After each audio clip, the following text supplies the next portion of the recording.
Have you ever felt like you were the most overqualified person in the room, but the most undervalued? Like you were holding a diamond, but everyone else just saw a piece of glass? That is exactly where Keisha stood. She was scrubbing the feet of a woman who was complaining about everything, unaware that this pedicure was essentially a job interview for a multi-million-dollar contract.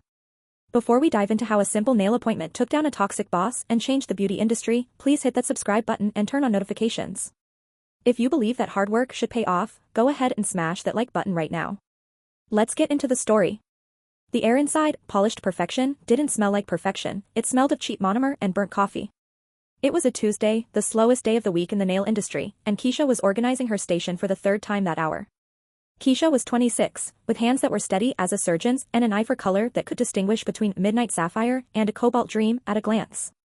She wasn't just a nail tech, she was a nail artist.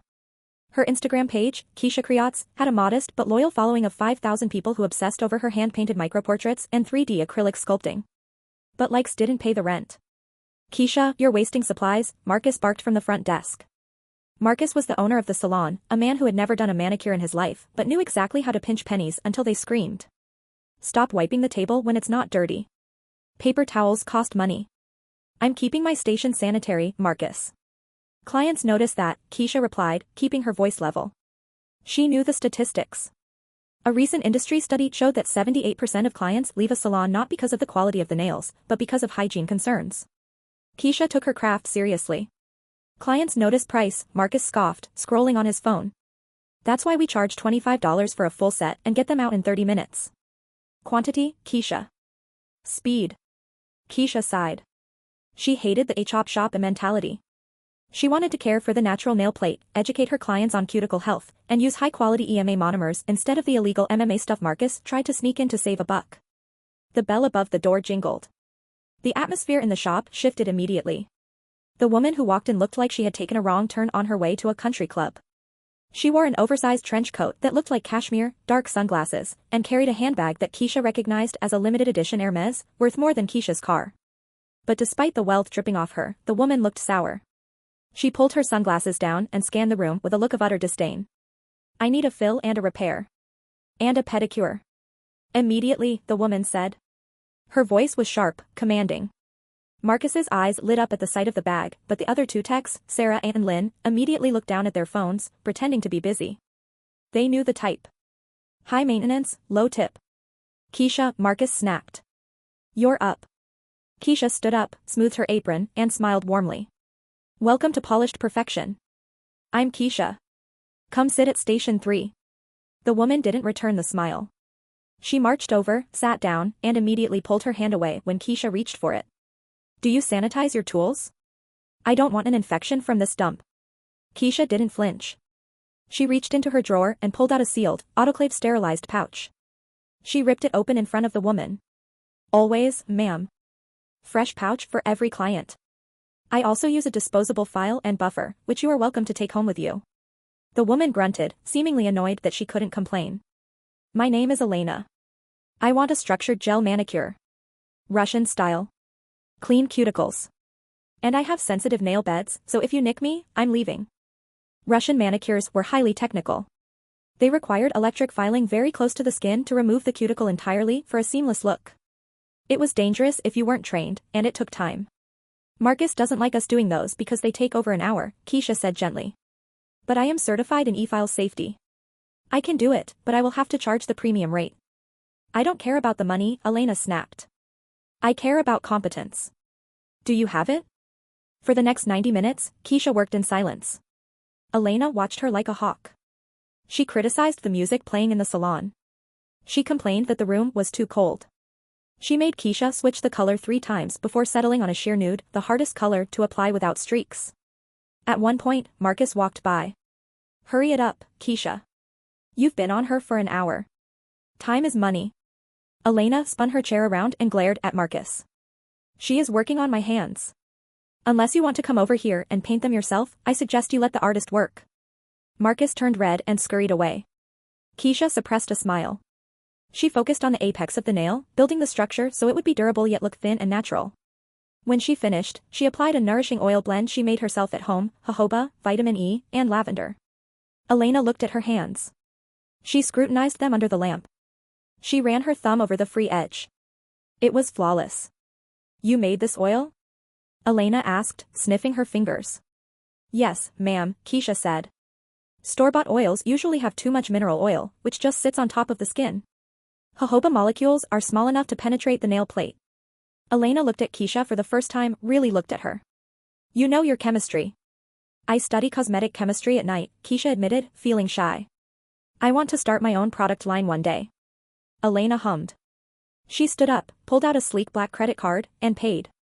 Then, she reached into her bag and pulled out a thick cream envelope. I am not tipping you, Elena said. Keisha's heart sank. The service was $120. A standard tip would have been groceries for the week. That's okay. Thank you for coming in. I'm not tipping you, Elena repeated, because I am giving you this instead. She slammed the envelope onto the manicure table. This weekend is the Global Beauty and Cosmetics Summit downtown. Tickets are sold out. That is a VIP pass. Be there Saturday at 10 a.m. Dress sharp. Before Keisha could ask a single question, Elena turned on her heel and walked out into the rain. What is that? Marcus snatched the envelope before Keisha could grab it. He opened it and whistled. Whoa. The Global Summit? Tickets to this are like $2,000, Keisha. Give it back, Marcus, Keisha said, her voice trembling. You can't go, Marcus laughed, tossing it back onto her station. You're scheduled Saturday. We have 3 bridal parties coming in. I need you here. I can request off, Keisha stammered. Request denied, Marcus smirked. If you don't show up Saturday, don't bother coming back on Monday. You're a dime a dozen, Keisha. Remember that. That night, Keisha sat in her small apartment, staring at the ticket. The Global Beauty Summit was the Super Bowl of the industry. The biggest brands Fenty, Pat McGrath, L'Oreal would all be there. She looked at her bank account. $402. She looked at her rent notice. Due in 3 days. If she went to the summit, she would lose her job. If she lost her job, she might lose her apartment. The safe choice was to stay at Polished Perfection, tolerate Marcus, and keep her head down. But she remembered the way Elena had looked at her oil. She remembered the feeling of pride when she defended her sanitation practices. You're a dime a dozen. Marcus's words echoed in her head. No, Keisha whispered to the empty room. I'm a one of one. She texted Marcus 2 words, I quit. Then she blocked his number.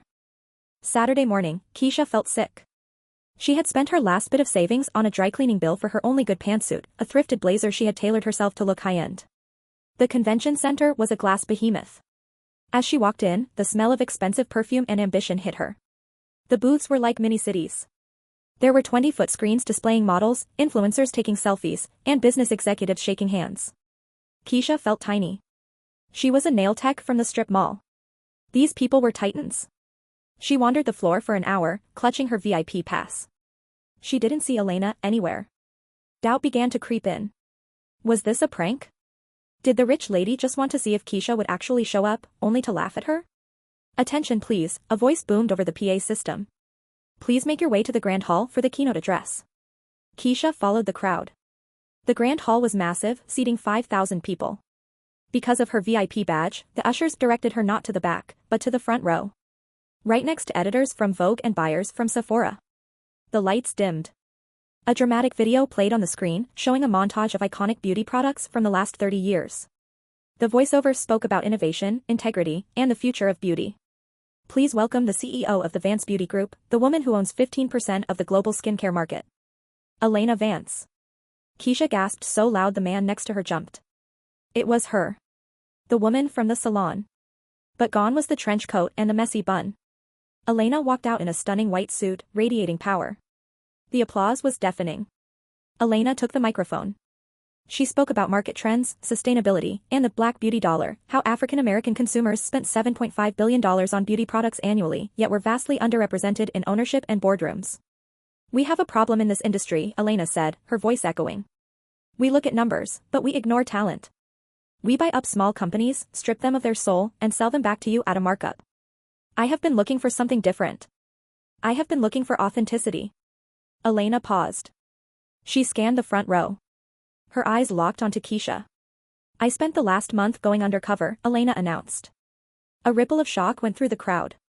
I went to 50 salons in this city. I acted like a nightmare client. I was rude. I was picky. I was difficult. Nervous laughter rippled through the room. In 49 of them, I was rushed. I was treated like a walking wallet. Or I was given substandard service because I was just a customer. But in one salon, I met a technician who cared more about the health of my nails than my attitude. Someone who understood the chemistry of her products better than my own R&D team. Keisha's heart was hammering against her ribs. Keisha Williams, Elena said. Please stand up. The spotlight swung around and blinded Keisha. She stood up, her legs shaking. 5,000 people turned to look at her. Keisha, Elena said from the stage. You told me you wanted to start a product line. You told me you study chemistry at night. Well, I tested that oil you used on me. It's a superior formulation to what we currently sell for $80 a bottle. The crowd gasped. I don't want to buy your formula, Keisha, Elena continued. I want to invest in you. I am offering you a seed investment of $250,000 and a partnership with Vance Beauty to launch your line, Keisha Creates, under our incubator program. Keisha covered her mouth, tears streaming down her face. The crowd erupted into a standing ovation. The next hour was a blur. Keisha was whisked backstage. Contracts were signed. She was introduced to chemists, marketing directors, and distributors. Elena sat with her in the green room, sipping sparkling water. You know why I picked you, Keisha? Because of the oil? Keisha asked, still in shock. No, Elena said softly. Because when your boss tried to rush you, you defended your work. And when I was rude to you, you treated me with dignity. You have integrity. I can teach you business, Keisha. I can't teach you character. Keisha walked into a polished perfection, but not as an employee. She was wearing a tailored suit, and her skin was glowing. Marcus looked up from the desk. He looked tired. The salon was empty. Since Keisha left, Sarah and Lynn had also quit, inspired by her story which had gone viral on YouTube and TikTok. Can I help you? Marcus asked, squinting. Then he recognized her. His jaw dropped. Keisha? Hello, Marcus, she said calmly. She placed a bottle of cuticle oil on the counter.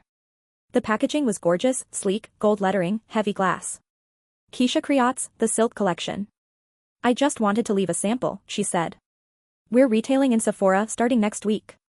But I remember you always like to save money, so here's one on the house. You did this? Marcus stammered, looking at the bottle. I did, Keisha smiled. And by the way, I'm looking for a location for my flagship salon and training academy. I see you don't have many customers. If you're ever looking to sell the lease, call my assistant. She turned and walked out. Keisha's story isn't just about luck. It's about preparation. She was preparing for that moment for years by studying her craft, by maintaining her standards even when no one was watching, and by treating people with kindness even when they didn't deserve it. The beauty industry is worth billions, but the most valuable currency is still integrity. You never know who is sitting in your chair. You never know when your test is coming. So, stay ready. What an incredible turnaround for Keisha.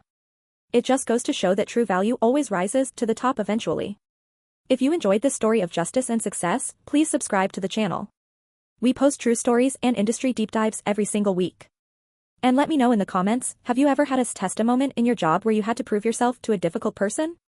I want to hear your stories. Thanks for watching, and I'll see you in the next video.